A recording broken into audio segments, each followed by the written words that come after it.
It is 7 p.m. on Monday, November 4th, 2024, and I call this regular City Council meeting to order. I do want to thank everyone for joining us this evening, and if Councilmember Hall would lead us in the flag salute.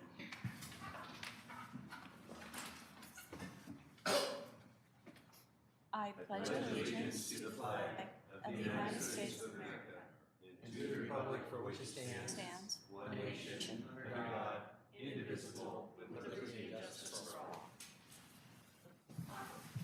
I'm glad I learned that in grade school. So just want to note for the record that all council is present this evening. For staff, we have Planning Manager Stallnecker, Interim Director Robeck, Chief Hernandez, and City Clerk Tricia Summers. Moving on to citizen participation. The purpose of the public comment period at this meeting is for those wishing to address the council on any matter. It's not intended for debate or discussion with the public. Please state your name and city for the record, and we kindly remind you to limit your comments to 3 minutes. I do want to note that for items 7B through 7E this evening, that will be comments on that will be taken during the public comment, or excuse me, the public hearing portion of tonight's agenda. So we have signed up Susan Johnson.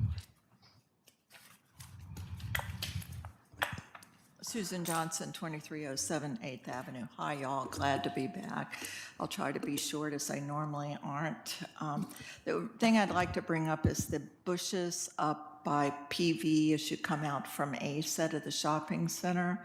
Not sure if that's a city responsibility or the owner of the shopping center, but those bushes hinder anyone trying to turn right onto Milton Way. I've had several citizens coming to me asking about it, and I myself almost got hit the other day when somebody was speeding down Edgewood, from Edgewood across. The light obviously was green, I couldn't see it. I think also by having those bushes taken down, it would help safety and keep that whole shopping center open for the police.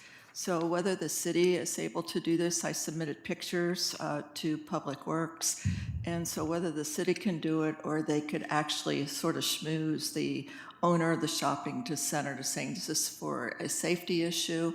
And somebody could sue him, I would think, that if they got hit and the bushes were the reason. So for everybody's sake, thank you, bye. Thank you. That concludes public comment for this evening. Moving on to additions and deletions. Are there any additions or deletions to tonight's agenda? Okay. Moving on to the consent agenda, I'll take a motion to pass. Councilmember I Peretti? move to accept the consent agenda as presented. It's been moved by Councilmember Peretti and seconded by Councilmember Whalen to pass the consent agenda as presented. All in favor? Aye. Any opposed? Carried 7-0.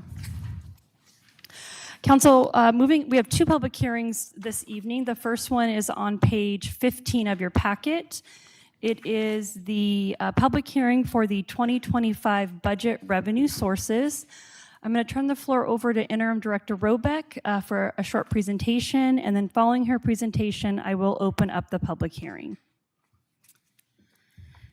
Hello, Council and Mayor. The 2025 preliminary budget was presented on October 14th and included the revenue projections shown on the attachment that's in your packet. Per RCW, a public hearing is required for the current expense budget, which includes those activities primarily funded by taxes. The General Fund, Street Fund, and Criminal Justice Fund include activities primarily funded by taxes, and as such, the fund revenue sources are subject to the public hearing requirement. This public hearing is scheduled to take public testimony on revenue sources, including possible increases in property tax. This is an opportunity for citizens to comment. So I'm going to now open up the public the public hearing at 7:04 p.m. to take public comment on the 6-year, oh my gosh, that was the last one, I apologize, on the 2025 budget revenue sources. We do not have anyone signed up for this public hearing, so seeing no comment, I will close the hearing at 7:05 p.m.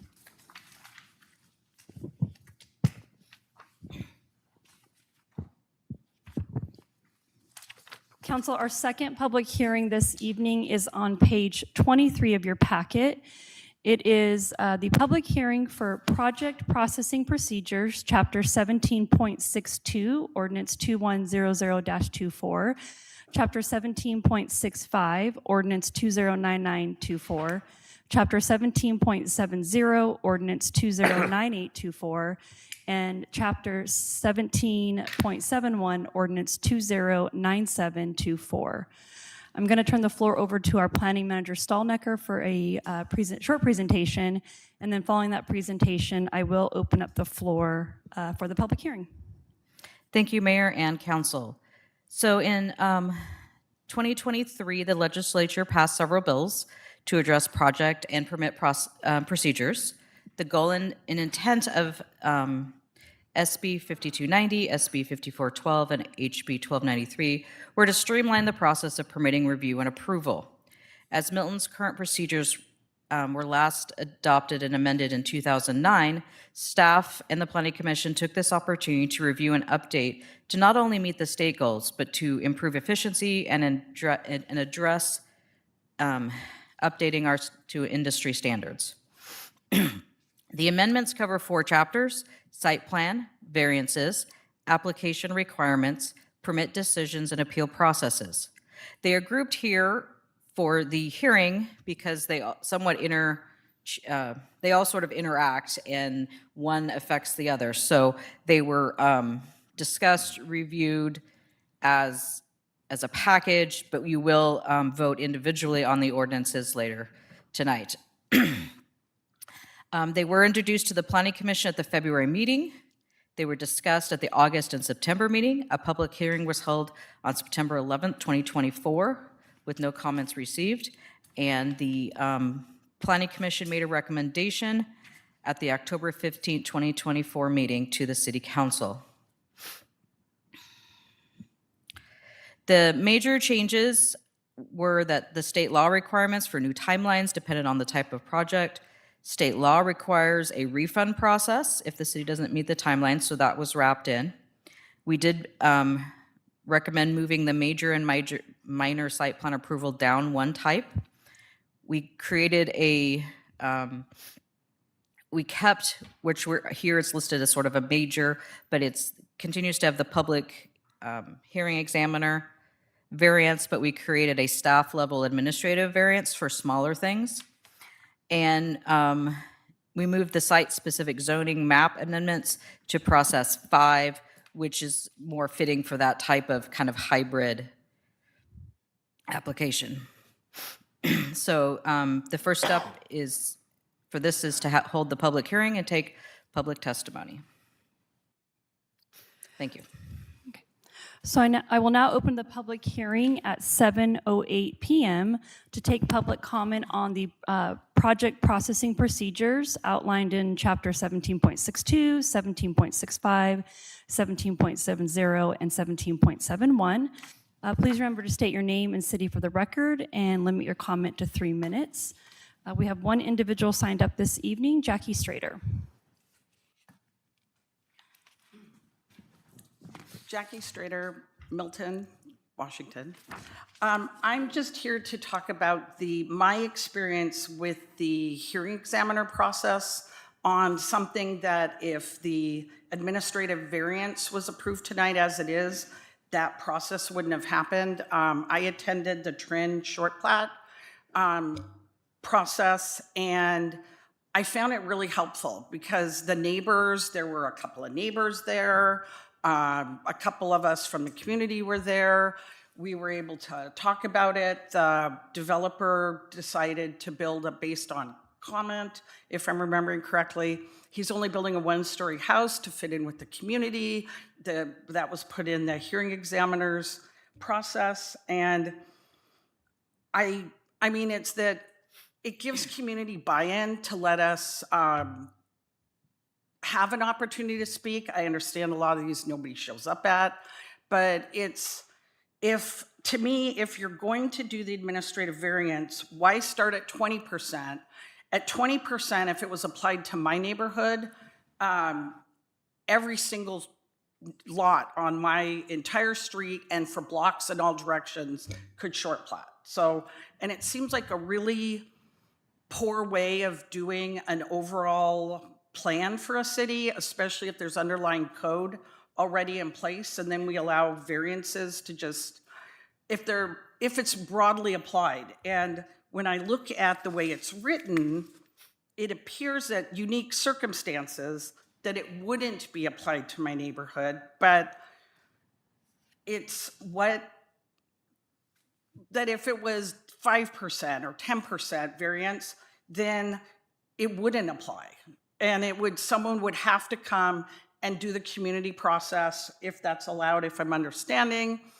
And it would just make it more open and transparent to everybody rather than someone sitting behind a desk who's just applying a 20% to all the different processes. So that's my experience. I really enjoyed going to the hearing. I enjoy having an opportunity to speak clearly. And we can always increase it later if we started at 5 or 10%, see how it goes, how many lots does it even apply to, and take it from there. It can always be increased later, but 20% just seems a little high to start. Thank you. Thank you. So I've received all comments from those that signed up for tonight's public hearing. So I will now close the public hearing at 7:11 p.m. Moving on to our next item, our first agenda item this evening, regular agenda item, is on page 25 of your packet. It's the first read of ordinance 2101-24 for the 2025 tax levy. Interim Director Robeck, do you have anything to add for this presentation? Not in addition to what is presented in the packet. Okay. Do you want to present? I'm sorry, I didn't mean to. Oh, no, either way, I can do a brief presentation and Okay. take any questions. Perfect. If there are any. Yep, and then we'll open up the floor. Okay. The city must adopt and submit the tax levy ordinance by November 30th. The attached ordinance pertains to the increase in the regular levy only, exclusive of additional revenue from new construction. Amounts for this ordinance are provided by Pierce County and are calculated at the maximum allowable increase of 1% as included, as detailed in your packet. Any questions for Interim Director Robeck? Councilmember White? Yeah. What about King County? Do we We not need to don't- pass an ordinance for that? We don't, it's all covered in this one ordinance. We don't get the Pierce or the King County values until we receive our final paperwork. All the preliminary paperwork is straight from Pierce County. They do break out, like I said, the King County portion in our final paperwork. Okay, so that's provided by Pierce County. It is, So they that's get the correct. information from King County and provide it to us. That's correct, yes. We still must submit our ordinance and the applicable forms to both Pierce County and King County, but this is driven by, or Pierce County is the primary county that does the calculations, sends the paperwork to us. Any other questions for Interim Director Robeck? Okay, so this will come back to, next week's a study session, the following week for approval. Oh, Councilmember White? Sorry, not a question, but since this is an item for discussion, I just wanted to bring up that which I always bring up with this particular issue. And I think it's a good opportunity this year, especially since we have the new construction hasn't increased the amount that we're receiving by $125,334.40. So the 1% increase is only $17,753.34. I still think it's a good idea to bank that increase and put it aside, not charge our citizenry for it, and if we have a need for it in the future, to be able to add it to the 1% of that time. You can bank as much as you want. When I was in Kent, we had an 8% bank, and we were able to draw from that when we needed it. I think it's sort of a savings account, as it were, and I think we should consider it. Any other questions, comments? Councilmember Cedar? Just, I'm curious about that idea because, it's a nice idea to essentially allow our citizens to serve as the city's bank account so that they're benefiting from holding on to the money. I like that idea. Just like logistically, how do we memorialize that somewhere? Is it just in our records then, or do we document? And I'm asking you, Councilmember White, just because I think you've gone through this before. Yeah, I don't know what the behind the scenes process is, but if we didn't take it, I would imagine that the ordinance that we provide to Pierce County would state that fact, and they would keep track of that for the city. Yes, that's correct. In essence, we just would not submit the 1% increase ordinance, and then we would bank that. I don't know. I don't know if that's. I believe that Pierce County does track that, but we would also be responsible for tracking any banked amounts. And then It's primarily our responsibility instead of Pierce County's, but both entities would track that amount. Yeah, and I'm sure it would be something that we could easily keep track of, no? Yeah. we could just keep a tally mark somewhere. And then Finance Manager Robick, have you experienced this in the past in Milton in your tenure here? We have chosen to take the maximum 1% each year that I've been here. So we have not banked, and I previously worked for the city of Puyallup and for 15 years, and I think that they also in that period of time had not chosen to bank their 1% either. Thanks. Councilmember Peretti? So to clarify, when you're banking, and in the case of Kent, had an 8% at what time, what stops the council at that time saying, oh, well, let's just go and hit our 8%? And I'm thinking, I don't like the idea of banking, and then in the future, we're going to hit the city and say, hey, we've got an 8%, we're going to hit you with it right now. I mean, I think that's an injustice to taxpayers at that point, because a 1% compared to an 8%, that's a lot then. A 1% across our city right now is not very much, but banking gives a council then in the future, I think, to do damage in that area when saying now we're just going to take our 8%.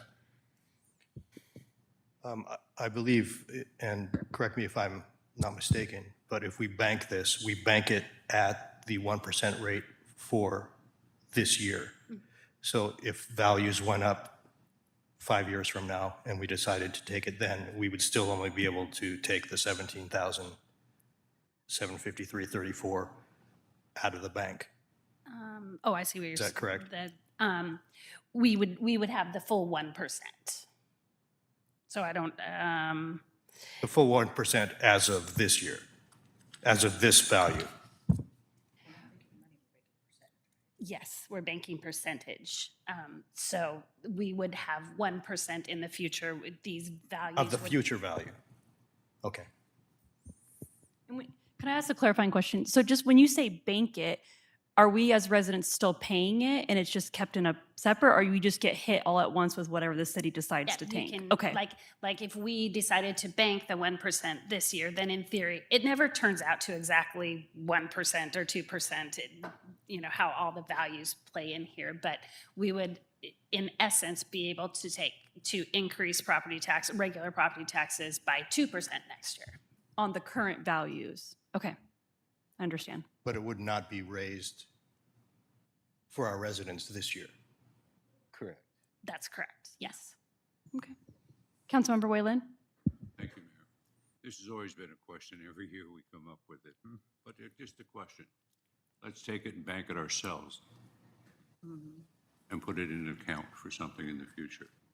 I'm not sure all of the legalities of that and so forth, but to have the money on hand as opposed to going back and asking for it and coming back from the county and so forth. That's a possibility that we could do, is it not? Sure. We could calculate what that amount would be and basically set it aside. Is that what, yes? Yes, Yeah. just put it aside in our pocket, but not spendable. It's in an account.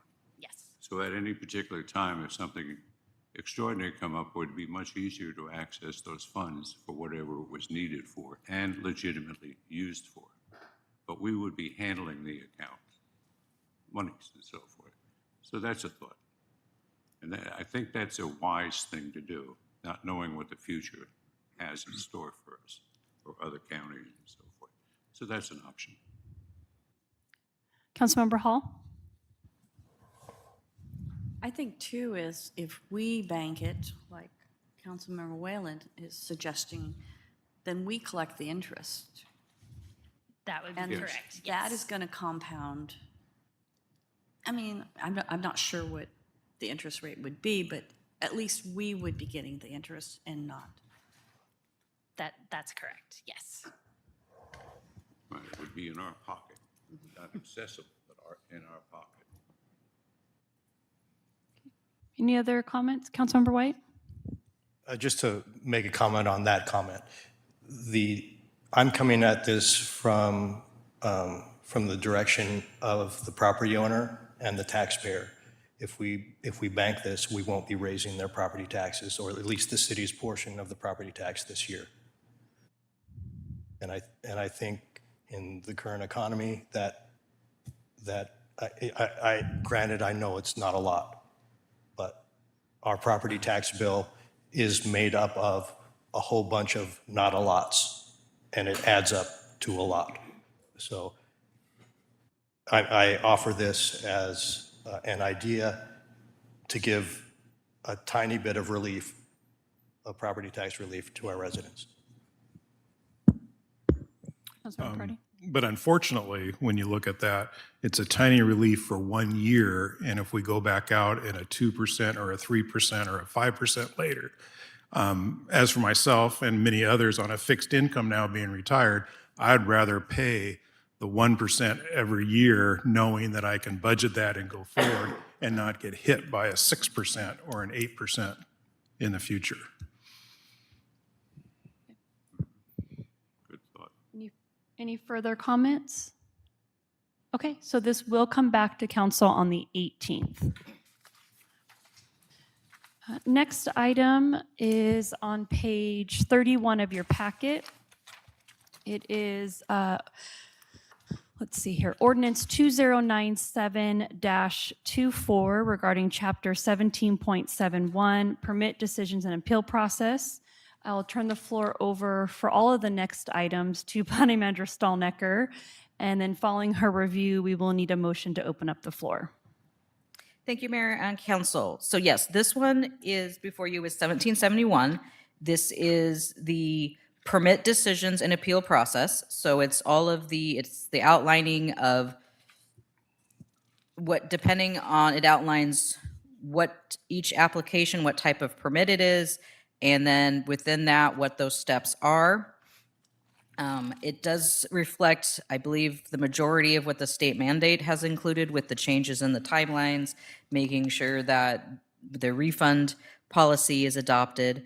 I will note that under the definitions, I received an email either last week or the week before from our attorneys who, as they've been helping other cities, they've requested that that all the cities that they work with include in their project permit definition, basically removing, specifically stating that building, grading, public works permits, construction permits, civil permits are not included in the project permits for the land use timelines. And we're allowed to do that.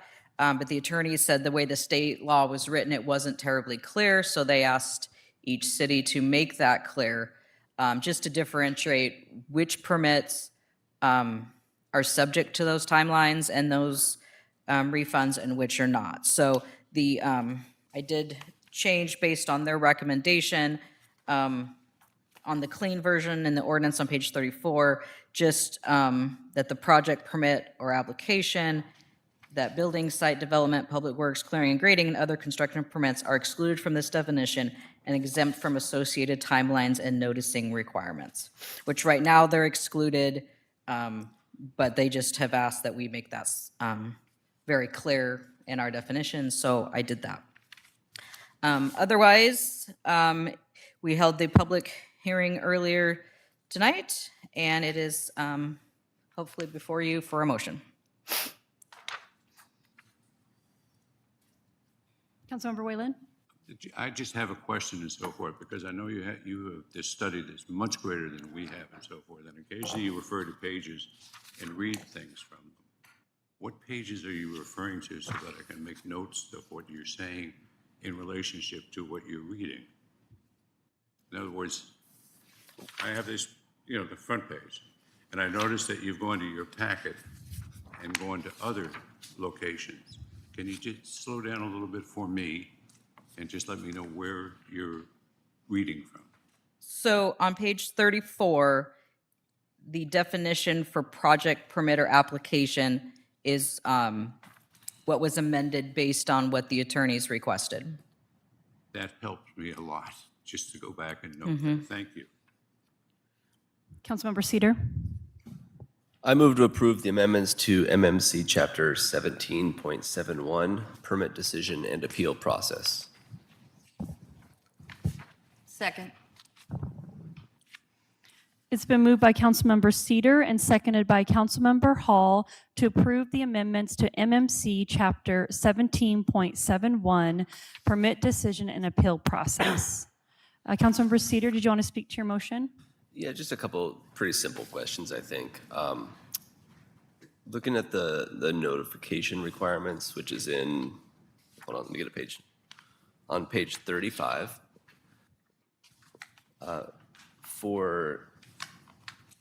we have the same 500-foot notification distance for process 3 through 5. And I assume that 500 feet is what it's always been. Is that right? Correct. 500 feet is what it's always been.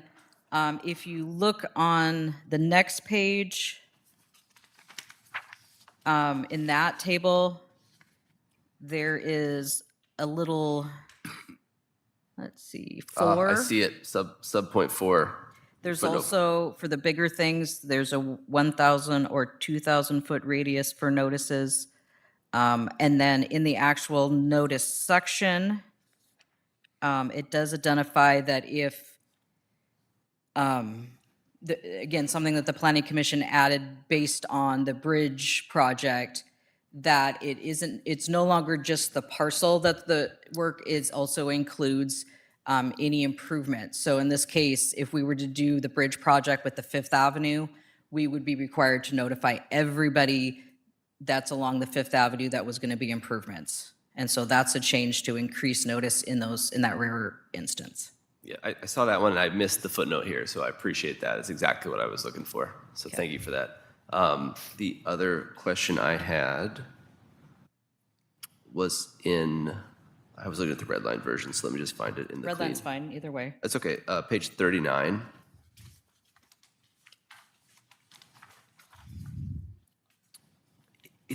It's just a language thing where it says the last line of section 17.71.090 says, when possible, the public meeting notice and notice of application will be combined. I'm just trying to understand like when it would be either possible or not possible. I mean, it's more just a curiosity thing than anything, When but possible.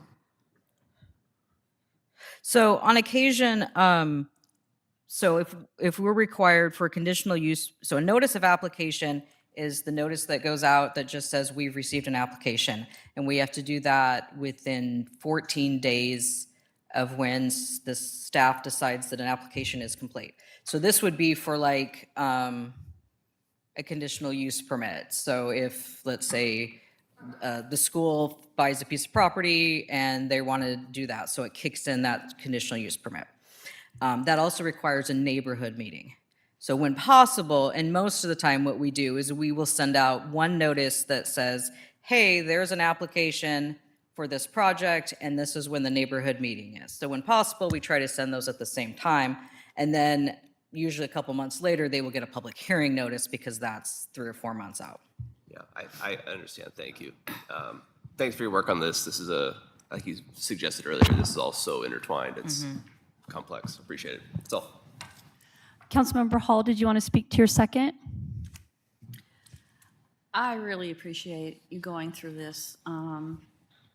As a homeowner that built a house in Milton, this clarifies so much, and this is a document that we can refer back to when residents have questions. We can refer it back to the city of Milton, but this just will clarify so much in adding to it too. And I believe this will help us going forward if we do have any big projects, or small, but big projects as well. So. Any other comments from council? Councilmember Strader? Where is the 500-foot mark from? Is it the edge of the property or the center of the property? Where does that come in? It goes out from all of the edges. So we use our, nowadays, we can use our software program, and we basically highlight whatever the parcel is, and we say, tell us every parcel that's within 500 feet of that edge, and so it'll go from all those edges. Well, just as example, in our neighborhood, each lot is 90 by 210.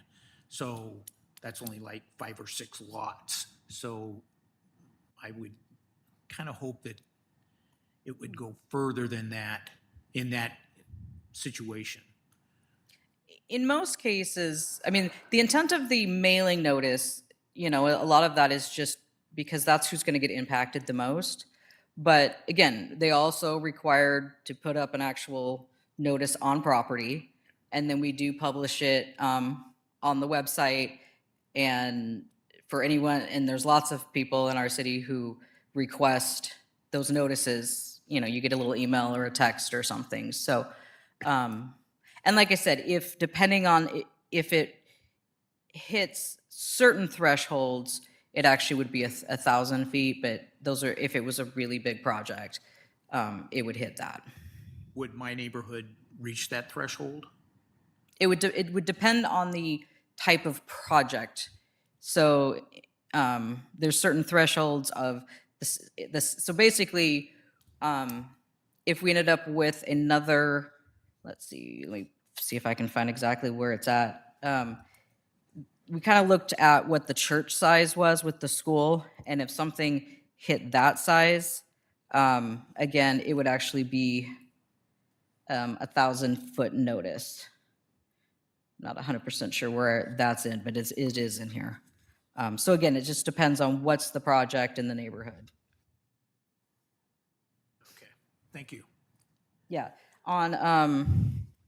again, on the table on page 36, there's a little 7 in the footnotes that says it would actually be 1,000-foot radius for notice if the project is over 50,000 square feet or if it's more than 50 units of housing. So again, it's kind of, again, acknowledging that certain bigger projects would have a bigger impact and we should notice more. So I guess that means if somebody on that street wanted to put in a apartment building that exceeded over 50 units, then that boundary line would then be moved out to 1,000. Correct. Okay, thank you. Any other questions from council? Or Mayor Pro Tem? Thank you. So it sounds like we kind of learned from Bridgepoint, correct, and the church. So with Bridgepoint, it was affecting a lot of people because they're going to have that traffic. So we understand that traffic is a criteria. What are the other criteria other than are there any other ones other than square footage and traffic being caused by the new development? You're talking about for noticing or? Yeah, and because, even with the church, that's going to affect people that live on Taylor and people that live on 28th, correct? Yeah. So like I said, two things that we talked about at the Planning Commission level. So under the noticing, we've included that if they're required to do like road improvements, we will include anybody that's on that. So that came out of the bridge project, that they didn't get direct notification all along there. We also included, again, I think there's a little bit of depending on the size of the project. Right now, we only send it to property owners. Well, that could be someone in another state. And so depending on, again, especially for those projects that we expect to be more impactful, it also includes notifying the actual tenants so that they're aware and that they can have a voice. We also talked at the Planning Commission that our little tiny signs are hard to see and hard to read. And so we have switched it so that right now the city is doing those, and so that's sort of what we've always done.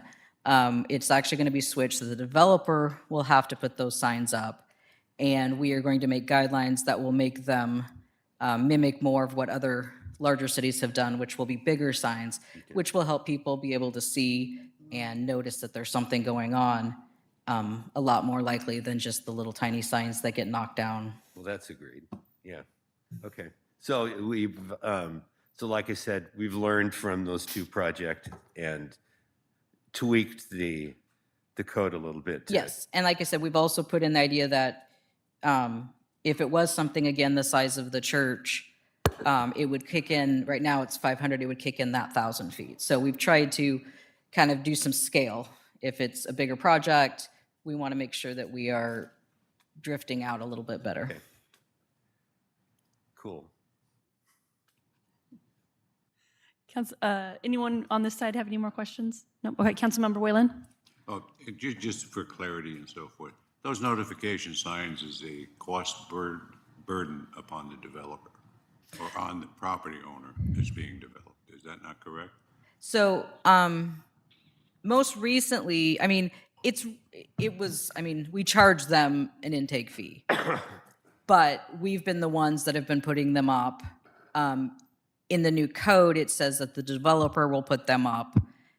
So it will be fully on them to buy them, put the proper information on there, and we are going to require them to be bigger. So they bear the full cost. And they also do it in a particular time frame that we establish. Yes, it's a time frame, and it has to be in a location that is going to be seen by the most people. If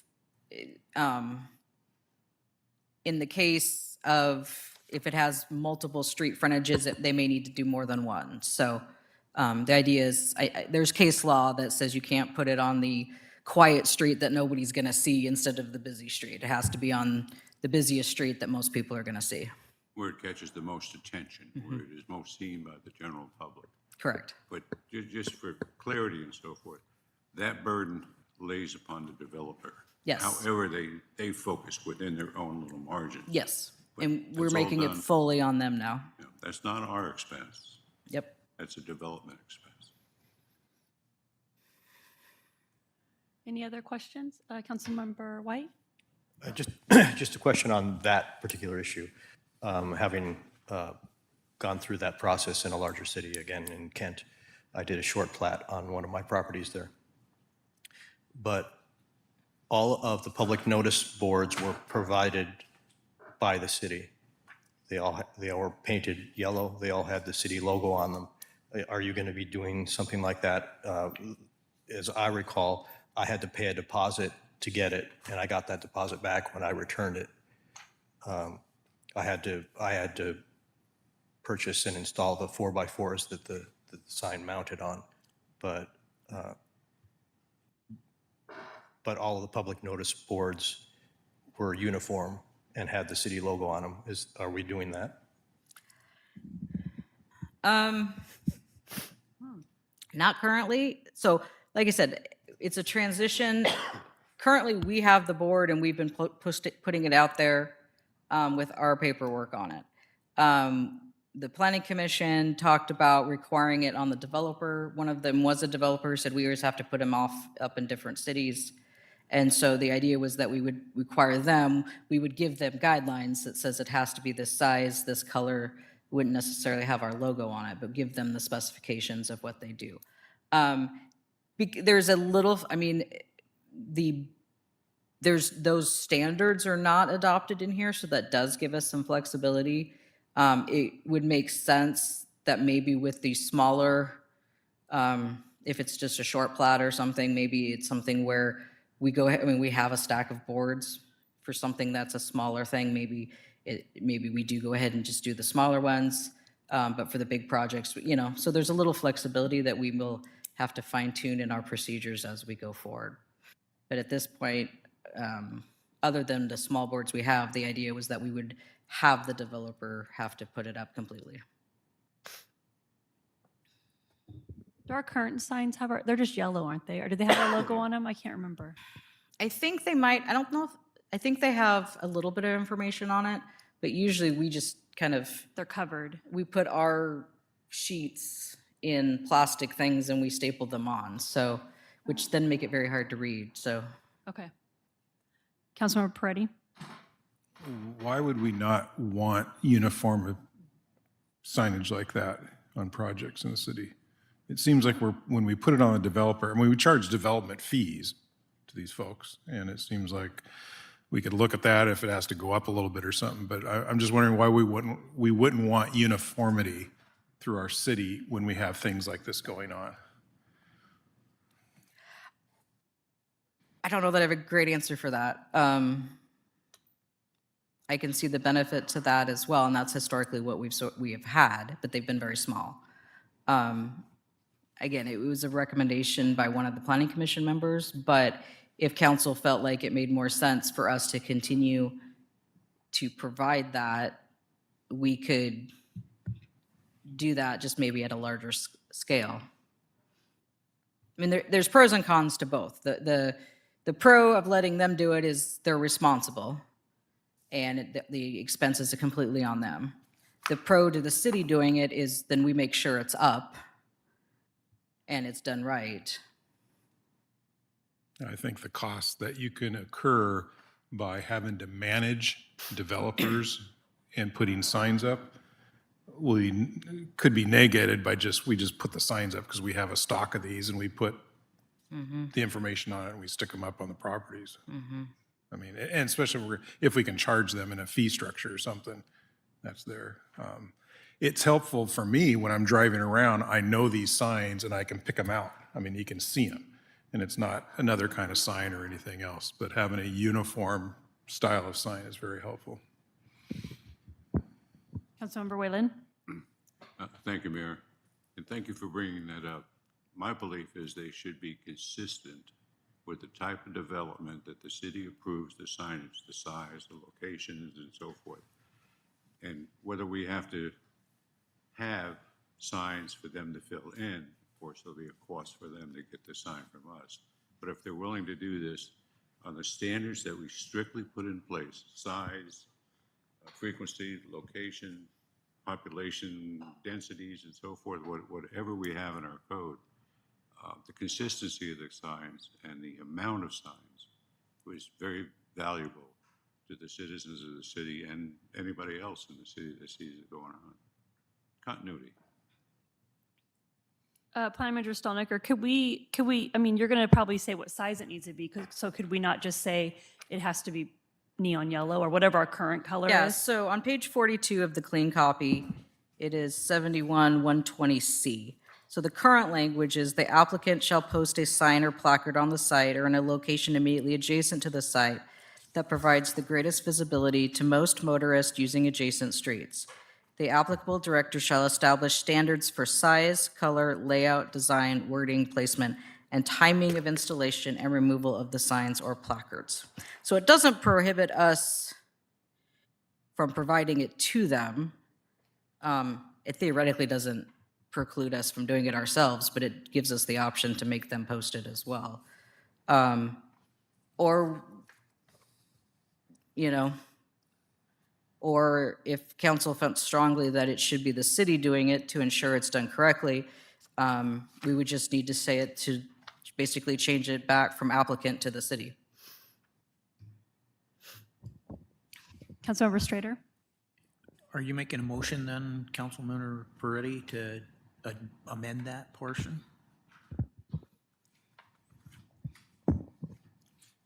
As it reads in there, you're instructing the developer to have a sign on the property.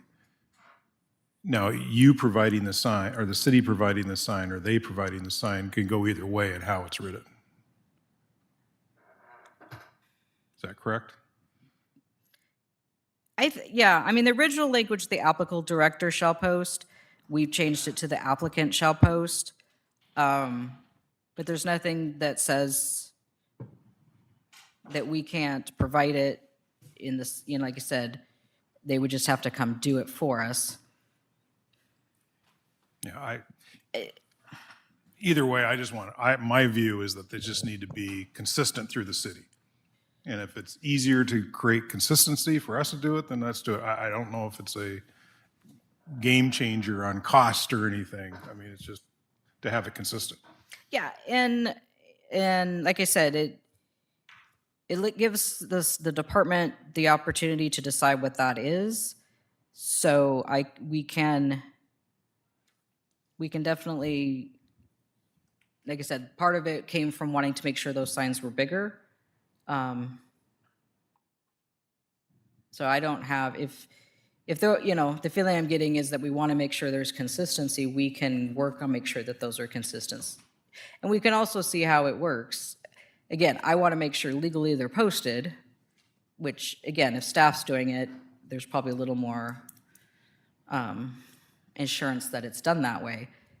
But if the applicant does it, then it affects their project as well. So they need to make sure they've done it correctly. So I think the way it is doesn't preclude the staff from making sure it's done correctly.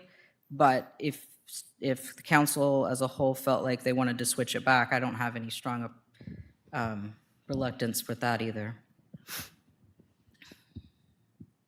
Yeah, I have to agree with Councilmember Purdy on that. The consistency we have control over. If we leave it up to the developer or whoever's doing it, there could be, you know, confusion or whatever. It would delay putting up the sign. If we have that control to put the sign in, I think that's the way it should remain. I don't think there's a lack, I mean, to disagree just a little bit, because I want to clarify what I heard Planning Manager Stallnicker say, is that the way it reads is we set the standards and they need to abide by those standards. So if we say it's got to be a 20 by 24 bright yellow sign with ledger paper, that's the standard they have to have. Yeah, I understand that, but when they put it up and how they put it up, we were leaving it up to them. Is the language say that they're not able to start until they get that sign posted? Or is there, you know, what's the consequence for not getting the sign up? Well, because, I mean, there would, I guess, be consequences in the fact that the signs are placed so that people know it has to be done ahead of time, so many days ahead of time of like their, the comment period and the, like if it had a neighborhood meeting or something.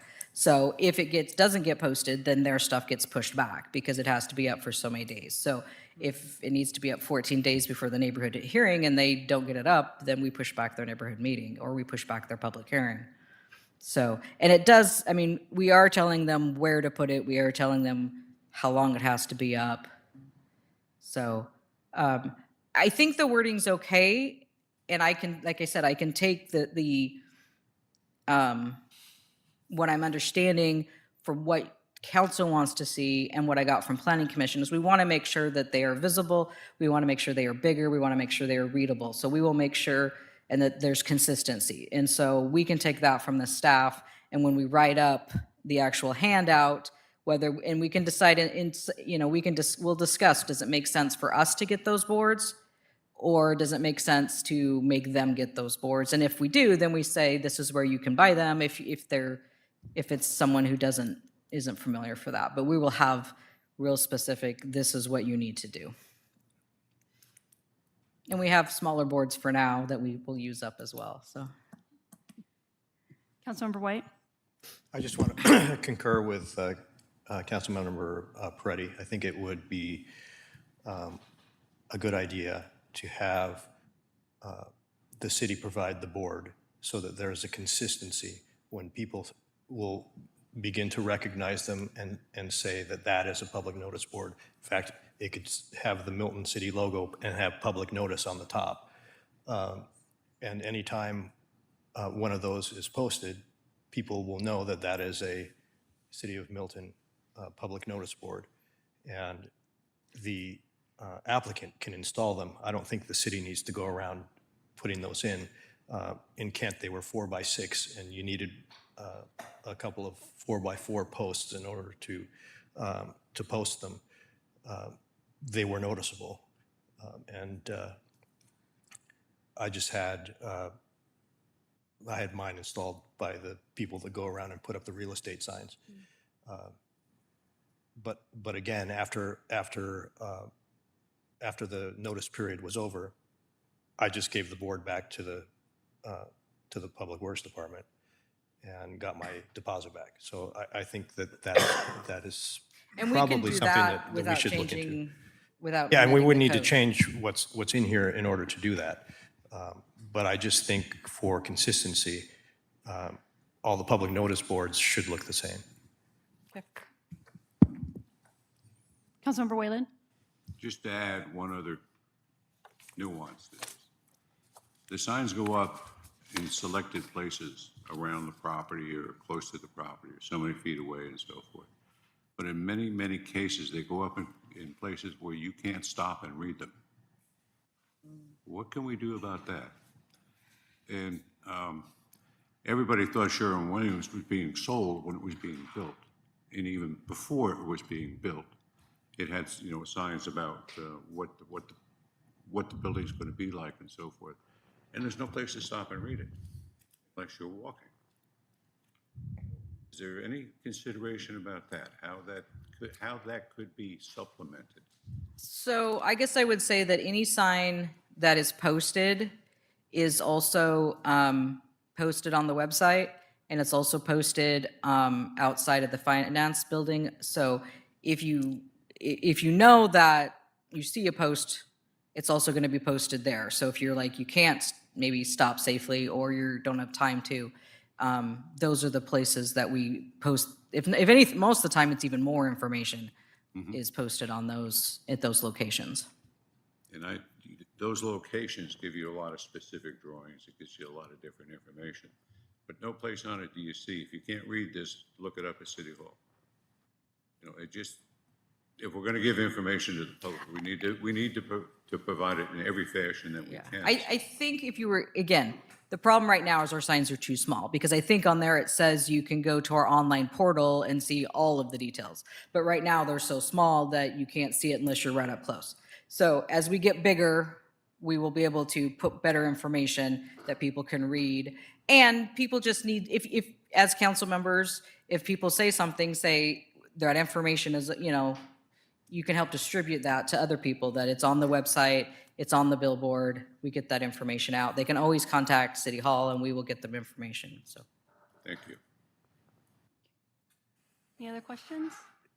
If you got really sophisticated about it, you could have put a QR code on the sign that would link back When to we get- even the yes, specific, when we get right? there, I we'll do mean, that. You'll let me know when you get there? When we get there, yeah. No driving and QRing them. But I here like for that they are on the web. I do like, though, that they are on the website, because that, Go drive by QR. Yeah, coding. no Yeah, driving yeah. and using your phone. Okay, any other questions from council? Okay. Ma'am, we've taken public comment during the public hearing. I'm sorry. You don't I'm need to. sorry. I have to stay consistent with the way I do the meetings, Ms. Johnson. Okay, so it's been moved by Councilmember Cedar and seconded by Councilmember Hall to approve the amendments to MMC Chapter 17.71, Permit Decision and Appeal Process. All in favor? Aye. Any opposed? Carried 7-0. Council, moving on to our next item this evening. It's on page 69 of your packet. It's ordinance 2098-24 for Chapter 17.70 application requirements. Again, I'm going to turn the floor over to Planning Manager Stolnecker, and then following her review, I will need a motion to open up the floor. All right, thank you, Mayor and Council. So this is, 1770 is the application requirements. So for the most part, it was simply updating terminology changes, technology changes, so making sure that what we're asking for reflects in the code what we're actually asking for in reality. I believe the only new thing is the cultural resource assessment, and that's only required for, where did it go? For a major site plan and a conditional use permit. So that's it. Some for action, hopefully.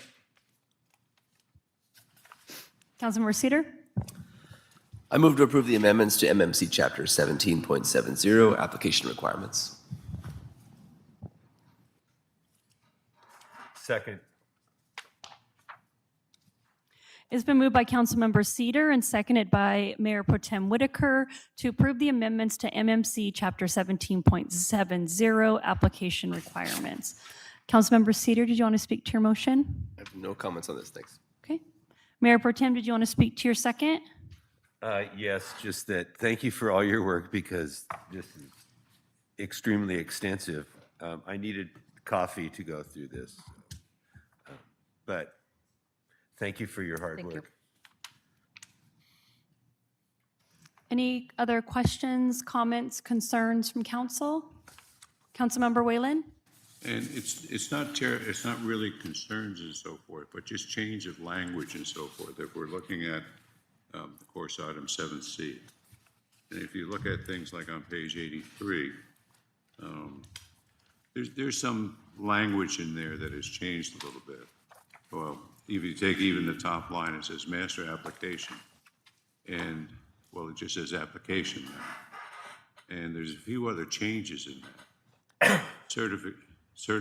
Certificate proof of sewer review, and it used to say ability and so forth. What made those changes? So the first one is that we no longer require notarization of owner and applicant. Part of that's as we've gone to online, everything comes in via email, and we do verify that the owner's names match. As it comes to sewer, Pierce County Sewer will not provide a certificate of sewer availability. What they will provide is a letter that says that the sewer is under review. So that's why we've changed it, is because they won't provide a certificate. So we've changed it to just say you have to show us that you have started your Pierce County review. And so that's why that language has changed. So again, just sort of, we no longer require Mylar, so it just says final copy for signature. So it's just kind of fine tuning to match what we actually can require or do require now. So I just found it a little bit curious, and I'm not going to go through each and every one of them. But on our tables, we had a PD master plan. And everything that used to be on the master plan has been red X'd out, except for 2 or so items on page 83. So part of it is we don't have a master application. We do have applications. So we have an application for land use. We have an application for civil permits. We have an application for various building projects. So one, there's not like one master application that covers everything. And then again, we don't require, and I did check around and other cities have also dropped the notarization because again, everything's gone online and we just verify in other ways. So I'm just going to take this as in our table list, we have all the particular items, and a lot of items are, have been redlined, and like master application, it just says application, form with notarized owner and agent signature. Why would we remove those necessities from this application? It just says application. It used to define what was on the application or what's minimally required on the application, but that's been lined through. That's on page 84. Yes, it carries through. So we do not require applications to be notarized, so we've removed that. We do require signatures, but again, they're, a lot of times they're e-signatures.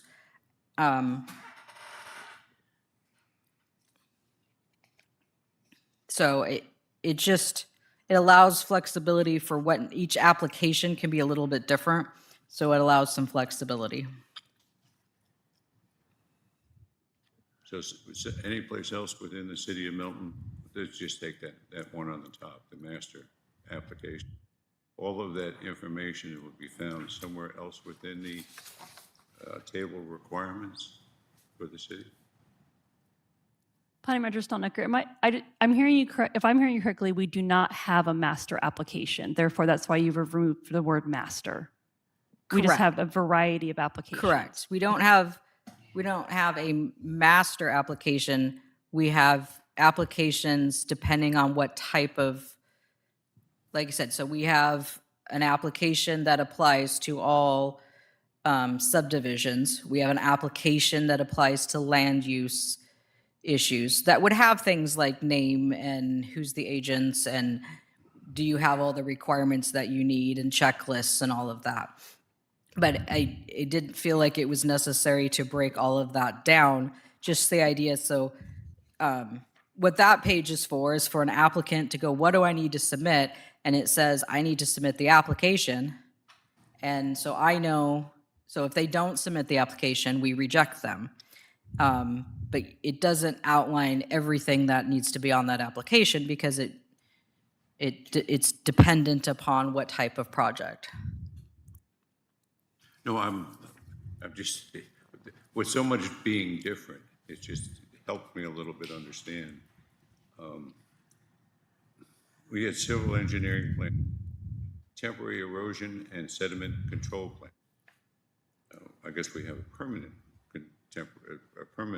erosion control plan on the piece of property. So Within the civil engineering plan, strike through. yeah, so a stormwater plan is the long-term, how you deal with storm. Temporary erosion is when you're building something because you're digging up dirt. It's that orange fencing, it's the hay bales. So every project has to have a temporary erosion and sediment control plan. But again, it has a permanent control plan someplace in the development documents. Well, yeah, when it's done, it doesn't need, I mean, yes, when it's done, the landscaping, the stormwater deals with all of that. Okay. A lot of reading changes and so forth. It's a good document. Yep. Thank you. Any other questions from council? Okay. It has been moved by Councilmember Cedar and seconded by Mayor Pro Tem Whitaker to approve the amendments to MMC Chapter 17.70 Application Requirements. All in favor? Aye. Any opposed? Carried 7-0. Moving on to our next item this evening, it's on page 91 of our packet. It is ordinance 2099-24 regarding chapter 17.65 variance. My apologies, variances. Again, I'm going to turn the floor back over to our planning manager, and then I'll need a motion to open up the floor. Thank you, Mayor and Council. Yes, so before you, this one is Chapter 1765, which is variances. So this one has that we have, the Planning Commission's recommendation is to create an administrative variance. It does allow up to 20% for standard of bulk and dimensional regulations. So that would be, and this would be able to be approved at the staff level.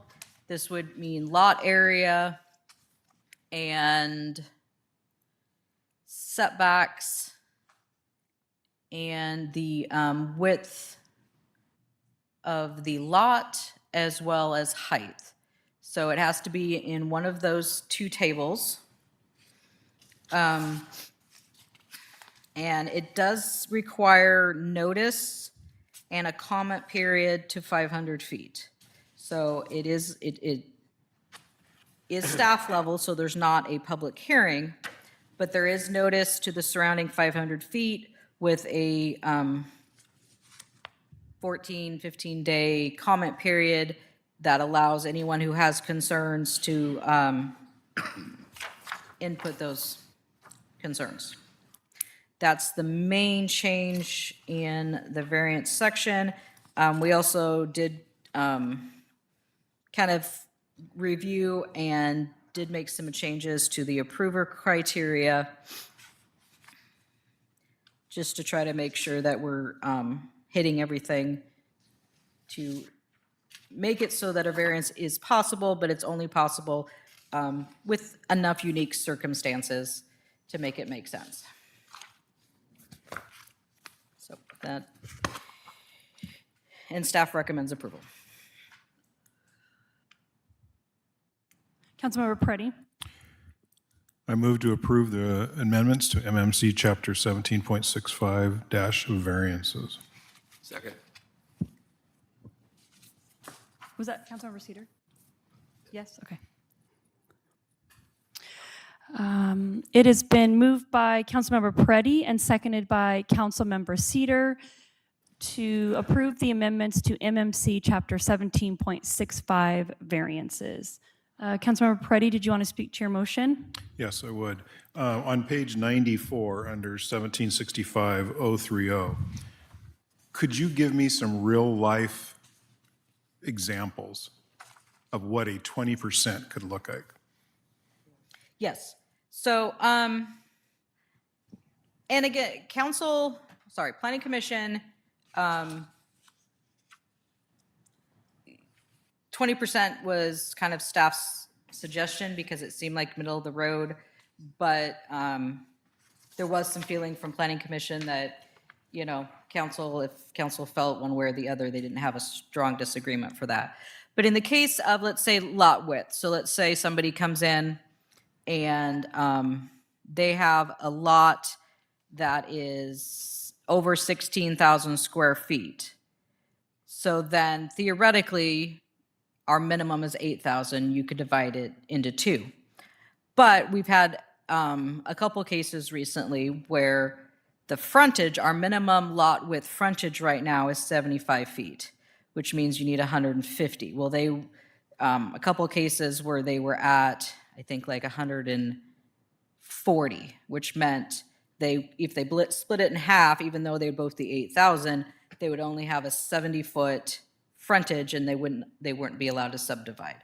Because of a pie-shaped lot. Because of the fact that it would be this part and this part, instead of it being 75 minimum width on the street, it was only 70.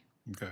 So there was one, I think, that was 70 and one that was like 68 that a hearing examiner approved because everything else met. The rest of it was 8,000 square feet.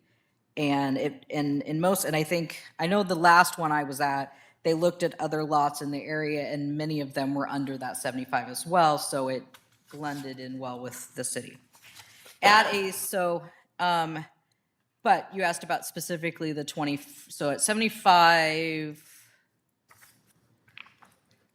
at a 75-foot width, at 20%, that means staff could reduce it 15 feet, which would make it 60.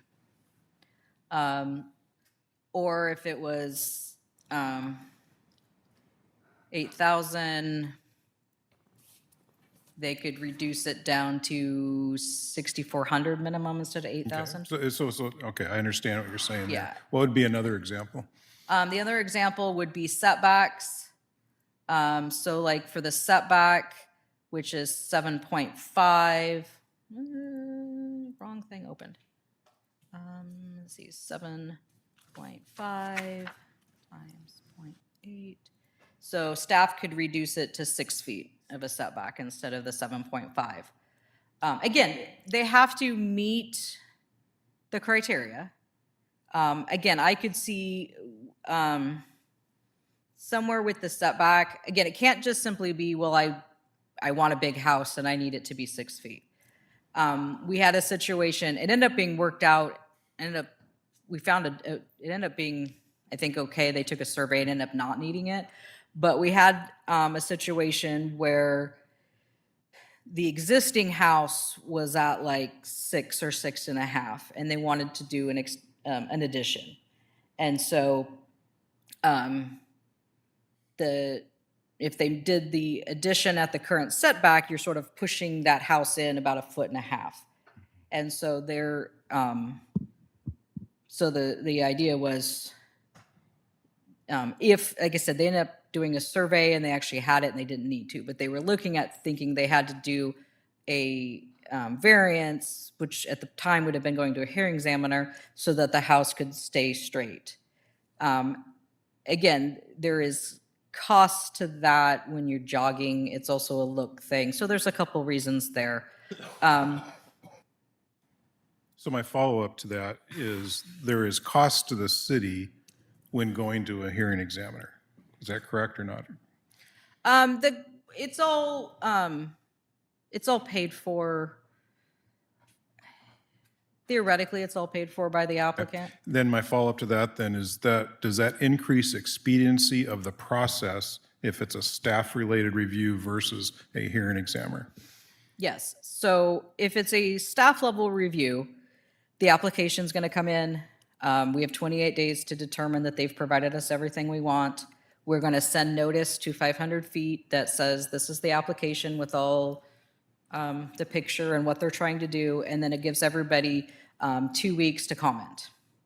Once that 2 weeks of comment is done, staff would review it, see if, and depending on what it is, there may be other, if other staff, there may be some corrections that we kick back. But in most cases for something like this, at that point, we're able to make a decision. Maybe there's a decision with conditions, but you're talking from application to approval, you're probably talking 2 months, 3 at the tops.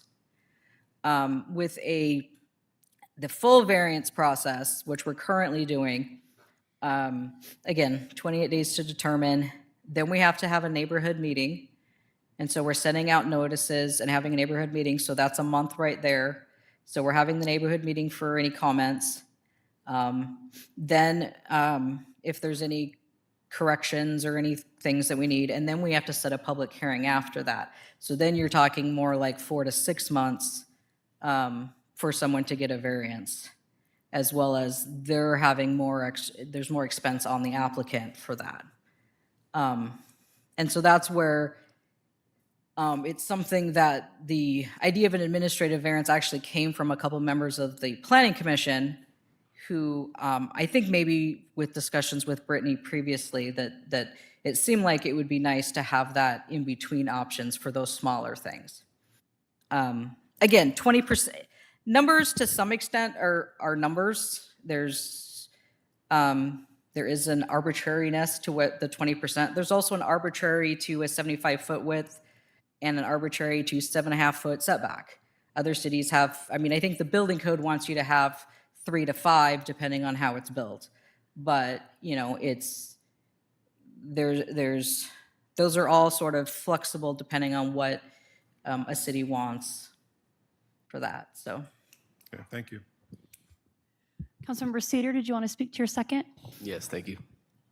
You mentioned a name, Brittany. Sorry, Brittany was our, Porter for Okay. HBL, sorry. Yep, okay, thank you. My predecessor.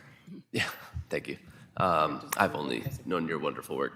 Yeah, I guess I have somewhat of a similar question. I think that's the point I wanted to hit on as well, is this 20%. I mean, it gives me a little concern. Can you provide any numbers, like from a hearing examiner, you know, having probably seen many of these over the years, how often are these approved or denied? And is that number, that 20%, reflective of a range in which they are frequently approved? So I see, like I said, variances are pretty rare to begin with.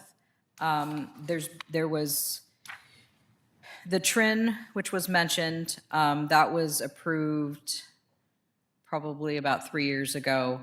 And then there was one similar to that approved about a couple years before that. And I think, let's see, what would it have been? So 75. Do a quick math here.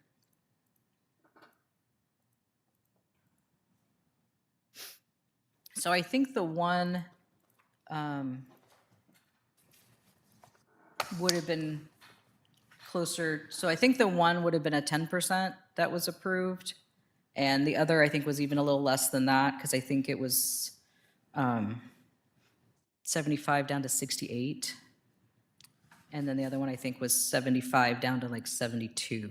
So those, I think, were both within the 10% range, which, again, 10%, if council is feeling nervous with the 10% is still, I think 10% would still deal with a lot of the little stuff that comes in that I don't think neighbors are going to notice. Yeah. Where, Yeah, just, I don't mean to overstate my nervousness. I just lack a sufficient frame of reference to know kind of what we're doing. And when we look at the Senate bill, I don't think this is mandated by the Senate bill explicitly. I think it's in keeping with it, and I like the idea, definitely in keeping with where the legislature was going with all this stuff. But it gives me a little pause. You know, I'm interested to kind of hear what other people, I know my neighbor next to me is chomping at the bit to say something, so I'm excited for that, to hear the downsides. I want to hear the downsides. I see the upsides. I want to hear the downsides. And then I also just wanted to point out, as so often is the case, on page 95 in the clean copy, there's just a Scrivener's error in subpoint D, just repetition of the word with the.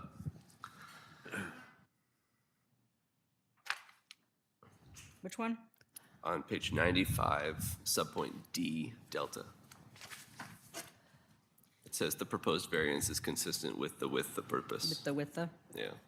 There's also an extra comma on the first page, so. I can't catch them all. I'll get that one as well. Well, and we did look up that if it's just typographical errors, we don't need to amend it, so. We can just. 100% agree. Okay. Did you have any more questions, Councilmember Cedar? Sorry. Councilmember Schrader, was your hand up? I've got major issues with this, especially the 20%. I mean, you're telling us you can now reduce a lot size down to 50 feet. I mean, why do we have the standards that set at 75? If you can just, you know, I think the message is bad to send to people that say, oh, well, yeah, we have this standard, but yet I'll just go in and ask for a variance.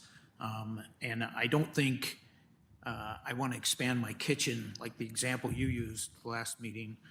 I want to expand my kitchen a foot, and yet now I want to reduce that setback. I'm going to encroach on that 7-foot setback now to 6 foot. So I think that's a huge problem. The other part is giving the administrative decision to be made sets that up for a bad precedent, because now you have an at-will employee, and say the city manager or the mayor comes in and says, hey, that's my buddy that wants that variance. That puts the employee in a bad position, because now, are they really making an objective decision, or are they being subjective and pressured to make a decision on something like this? I am not in favor of this at all. I appreciate your concerns. There's always, obviously, we all have to make decisions within our position, and you have to hope that you hire the right people to reflect what the city desires. I guess I would say that that's part of why there's criteria, and a decision has to be made in writing with criteria demonstrating how it meets that criteria. And so if someone just came in and said, I just want this, then that doesn't meet the criteria. They have to demonstrate that. And so, and again, it's hard because there is, again, like as kind of mentioned, all numbers are a little arbitrary. The fact that it's 75 is arbitrary. It's something, at some point that the city decided they wanted 75, but in Fircrest, they had 50, I think, for some and 75 for others. Other cities can have, you could have 40, 30. I mean, there's no universal how wide a lot has to be.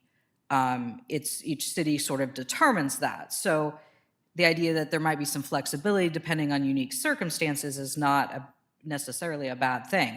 I agree. You don't want to have that feel that, if you just don't like it, you just come in and change it, or you just come in and ask for variance. You have to demonstrate that why it is. And that's why, again, some of the safeguards is that it's, we tied it just to bulk to the bulk, the bulk standards and the dimensional regulations. We tied it to those two tables.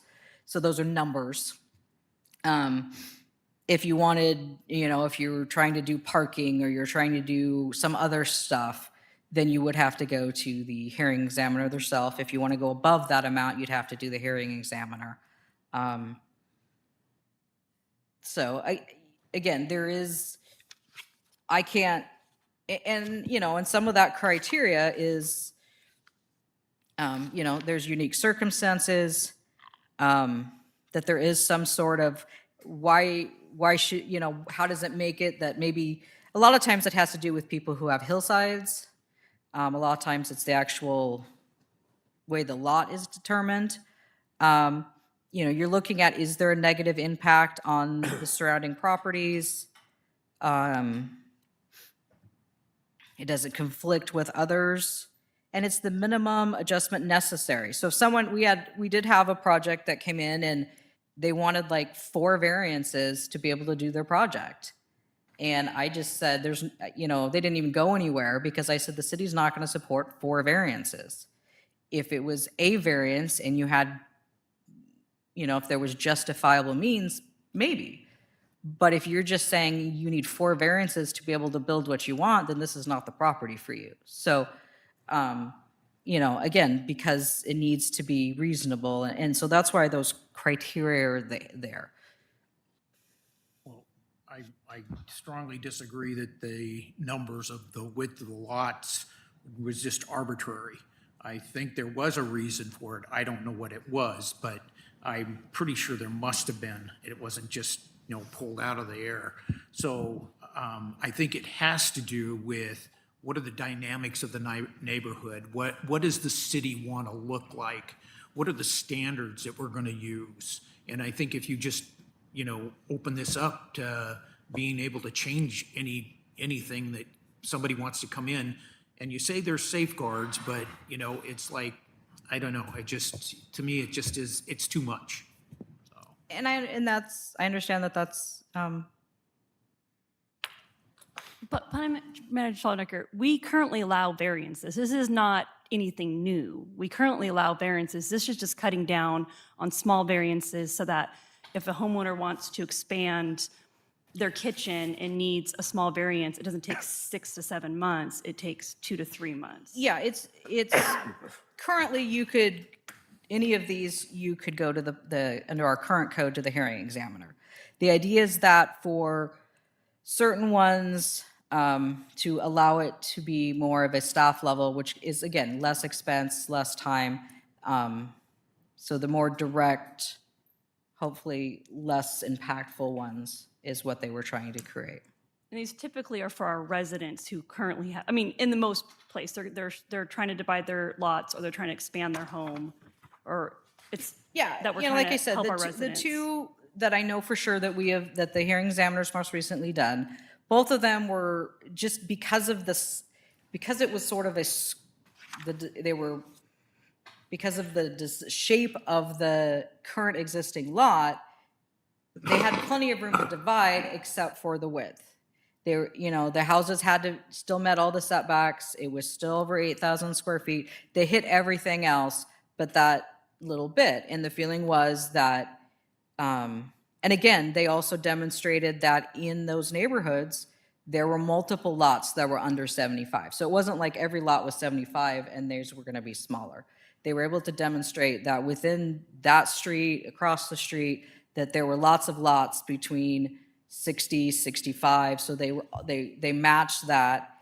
And it does, in that case, it supports the idea that, we do want infill houses at some level to help some of that. And so that's why the hearing examiner approved those. So again, it's up to council to if they want to tweak it at all. Councilmember White? I just wanted to inject my opinion on this. I think everything that I've heard so far is totally reasonable. Having gone through this process before as an applicant, I can tell you that anything that we can do to reduce time and expense is going to be incredibly appreciated by the applicant. And I'm not hearing anything that would lead me to conclude that this is not a good idea. And so I'm supportive of it. Mayor Pro Tem? Thank you. If you go to page 99, it's the red line version, or you could go to 94. B, for the hearing examiner variances, it just didn't make sense.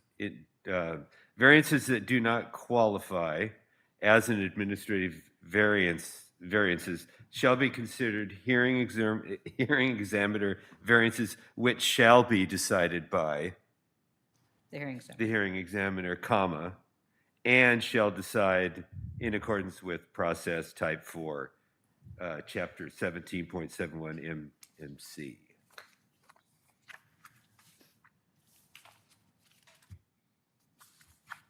What was the clean copy page? 94.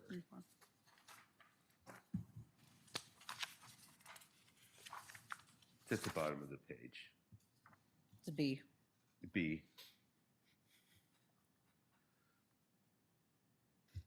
One, I've got a plural thing going on, so we can easily fix that. I knew that. We originally talked about doing like minor and major, but then we went with the administrative and hearing examiner. It does sort of repeat it, but I think from a legal standpoint, we want to make sure it's clear.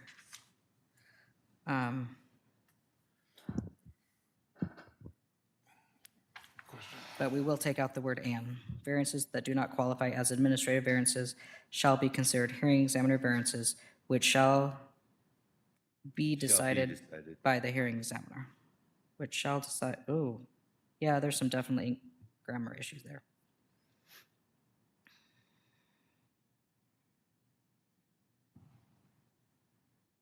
which shall be decided by the hearing examiner in accordance with process type 4. Sorry about that. Councilmember Peretti? So just a thought, I mean, it's basically moving it from a 3 to a 4 if it's going to go to a hearing examiner at that point. Have we never had staff variance approval? We don't, we have, And the reason I ask this is, and I want to be forthright, is that, you know, I had my house built here in 1981, and in 1995, I had a attached garage built onto it, and I remember that my setback on the very front 1 foot of my front corner of the garage was at 7 foot. And I remember I went through this with it, and I never went to a hearing examiner or anything. I just went through there. They sent out the mailings around. My neighbor, he came over, he didn't care, you know, whatever. And I'm thinking, that would have been a drag if I would have had to gone to a hearing examiner on this, you know, for this little tiny thing. And so I think there's room for variances with staff. I mean, if we don't trust the staff, then we don't need to have the staff here. I mean, that's what I'm feeling. If we don't trust staff, let's get different staff we trust. I mean, that's why I can't say, well, I'm not going to trust you because you might be in cahoots with the mayor or something. I mean, that's how you solve those things. But also, I agree with Councilman White on this, is that we can't say everything's got to get to a hearing examiner all the time when it's situations like this that just kind of make sense. And you're already doing mailings out. You're already doing all this information going to the neighbors, that anything to improve that process I'm all for through that process. Any other questions or comments? Okay.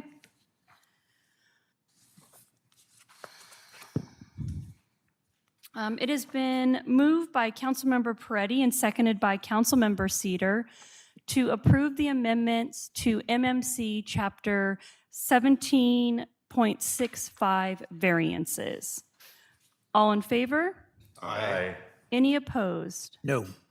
Carried 6-1. Moving on to our last item this evening, it's on page 103 of your packet. It is ordinance number 2100-24 for chapter 17.62 site plans approval. Again, I'll turn the floor back over to our planning manager, and then we'll need a motion to open up the floor. Thank you very much. Just a quick update, or a quick refresher. So under there was a little bit of adjustment of what is required under each type of site plan. We actually, for minor site plan, staff recommended using the, so SEPA, the State Environmental Protection Act, has a checklist of when you have to do sort of environmental, you have to do this kind of, it's not a full environmental study, but again, it's a checklist that you have to go through. And staff felt like it made sense to use that as sort of the cutoff of what's a minor and what's a major. Because if it needs a SEPA checklist, you have to do mailings. And so that made sense to match it with that number with the major site plan, because we're doing mailings for major site plan. So we actually went, for residential development, we actually downgraded from 5 dwelling units to 4 because that matches it. But we actually increased it up to 4,000 square feet. So if you're putting in a commercial, like a Sherwin-Williams, that is 38, it was like 3,800 square feet, it would in the future be a minor site plan approval. And then we currently had up to 5,000 square feet of impervious surface. Again, switching that to sort of use the state's checklist as that comparison, so we can kind of justify why we did these. It's 20 automobile parking spaces or the equivalent in impervious surface. So if they're adding parking, and if it's up to 20, if it's basically up to 20 or the equivalent, that it would be minor. If it's over that, then it kicks to major. So that's sort of the divide there. And then we did increase the approval criteria Again, we added that they need to demonstrate that noise and pollution impacts are buffered. We increased what it means. We currently talked about lighting, but we've added additional, more specific things, like they have to have cutoff fixtures. They can't be mounted more than 20 feet high unless they can demonstrate there's an actual reason. Things need to be pedestrian scale for lighting. We added language that said that they have to have pedestrian connections to provide safe, continuous, unobstructed, and reasonable direct routes between entrances and streets, appropriate bicycle storage racks, lockers, and other supporting furnitures. There is a little bit of flexibility in there because depending on the type, but it at least gives us the ability to, if they come back with nothing, kick it back, have justification. And then again, it does also require that a solid visual and noise barrier. We've already had the language, but we just sort of reworded it a little bit that they need to have, if they're adjacent to residential uses, they have to provide that. And then lastly, just sort of, I had a hard time kind of interpreting how the time limits work with the extensions.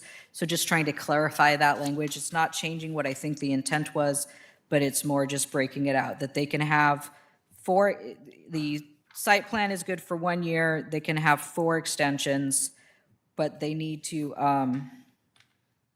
those structures need to be built within that time frame.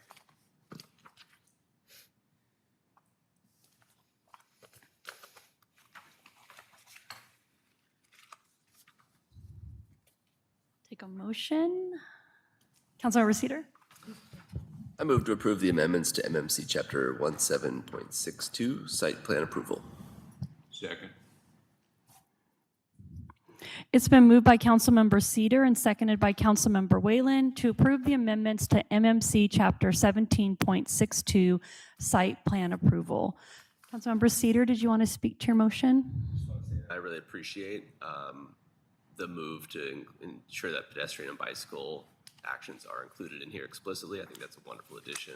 I also really like the light pollution idea. I think that we have some issues with light pollution in our city. Yeah, I think this is solid. So nothing beyond that. Thanks.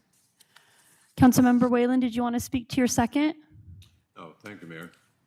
Welcome to the future. That's it? That's it. I like it.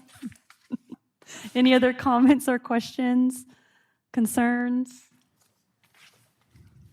Okay. It's been moved by Councilmember Cedar and seconded by Councilmember Whalen to approve the amendments to MMC Chapter 17.62, site plan approval. All in favor? Aye. Any opposed? Carried 7-0. Moving on to council reports, we'll start with Mayor Pro Tem this evening. As shocking as it may sound, I have nothing to report. I don't think your voice can handle it, can it? Yeah, I don't think so. Councilmember White? I don't really have anything other than I voted. Oh, good job. You're not wearing your sticker like Councilmember Cedar is this evening. Councilmember Peretti? Same old, nothing at this time. Councilmember Cedar? I just wanted to report a code violation at Councilmember Peretti's garage. I have nothing to report. From 1995? Okay. Nothing to We'll try to report. find that paperwork. It's in my address file. Oh, okay. Councilmember Strader? Nothing tonight. Councilmember Hall? Trunk or treat was a win-win. Thank you for the city for getting ready in case it rained. We lucked out and it stopped raining just as trunk or treat happened. Thank you to the Milton Police Department for following up on the e-bike. And we had a car on the trail. A car on the trail. So I talked to Chief. He's going to see about making sure those locks are, the posts are padlocked so we can't get cars on the trail anymore. So I really appreciate us being able to talk to the city and to the police if we've got any issues. Safety issues is what I'm after. Councilmember Whalen? Thank you, Mayor. I want to thank the Milton Police Department for correcting a problem that's been a year and a half in the making. That was line of vision sight problems on 13th and Milton Way. And it's been that way for, let me use the hell of a long time, okay? I mean, it involved 4 cars and so forth, and it came and went. And that was taken care of very quickly once we spoke a little bit. But now I'm going to ask you another favor. And it's not even on my street. It's on your street out here on 11th. It's not a motor home. It's a travel trailer, whatever it is, set up on blocks, stairs on it and so forth in the right of way.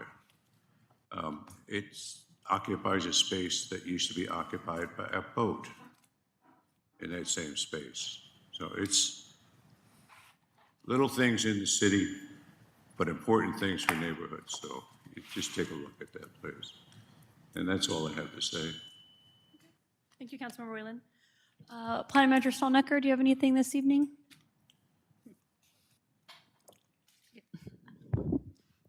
Just to say thank you to council for giving us the option of the building inspector position. We actually received, I think, 8 applications. We're doing 5 interviews.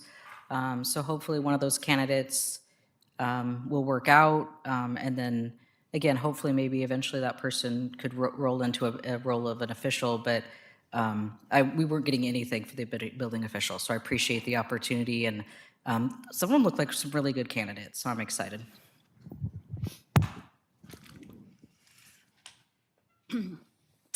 I just wanted to note that there is a vacancy on the Finance Committee. That vacancy will be filled at the beginning of the year when we go through our processes to make up the different committees.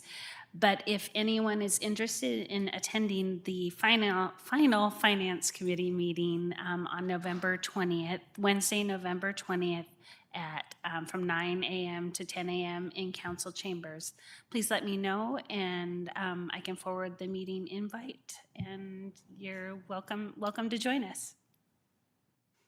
Is there anyone at the table that knows they want to attend that day, just so we can secure that? Okay, so if you change your mind, we can only have 1 additional person join because of quorum, but reach out to Director Robeck. Are we choosing now? It's just whoever wants to. We're not gonna fill the position because you're just kind of filling in as an alternative for the day because it's just one meeting. Run and reach her first. That's why I'm saying if you want to come, say something now. Because I think 2 of you work, so that's gonna put you out of and 2 of you sit on it. So there's really only like 2 more down at this end that can go. So. So if you 2 want to duke it out, so just, yeah, it's one of you 2 that qualify, so. You're already on it, aren't you? I was. Oh, you're not anymore? And you wouldn't be on it, you're just Right, attending right, one just- meeting. Oh, Okay. you know, what the heck? You only live once. Yeah. Okay. Yeah. Great. Yes, ma'am. All right. Did you want to attend? Yeah. Do I want to? Or Yeah. You're good? I'm fine. Okay, perfect. Okay, just want to make sure you're not upset. Chief? Just a staff update. Officer Haney was in last week, still walking with a cane. He's getting ready to do some more intensive physical therapy, but we still have no return date for him. Officer Sarf is going to be having surgery to reattach his bicep after his confrontation that he had where he was injured. We have an interview tomorrow, the mayor and myself, with a candidate, and so hopefully, if everything goes well, we'll be starting another individual in 2 weeks. And so about every 2 weeks, I'm hoping to fill the 2 vacancies that we currently have, but we still have the 2 on the injured reserve list. Friday late evening into Saturday early morning, if you heard an explosion, it was because we had to have a SWAT team respond. We had an individual that attempted to kill their partner and refused to come to the door, failed to meet our hail commands, and so after obtaining a search warrant, a SWAT team was deployed, and there was an explosive breach, and so that's where you heard the loud concussion throughout the city. Successfully taken into custody without any injuries, and so that person is in the Pierce County Jail on felony assault 2 charges. And then we met with the judge today, and the judge had glowing comments about our drug dog and our program, and that we are way ahead of the other cities as far as catching drug traffickers. And but along with that, court costs go up, jail incarceration costs go up. But she said that we're head and shoulders above other cities, and she's quite impressed. And with that, our reputation is getting out there, and so we're getting calls sometimes to go and help other jurisdictions.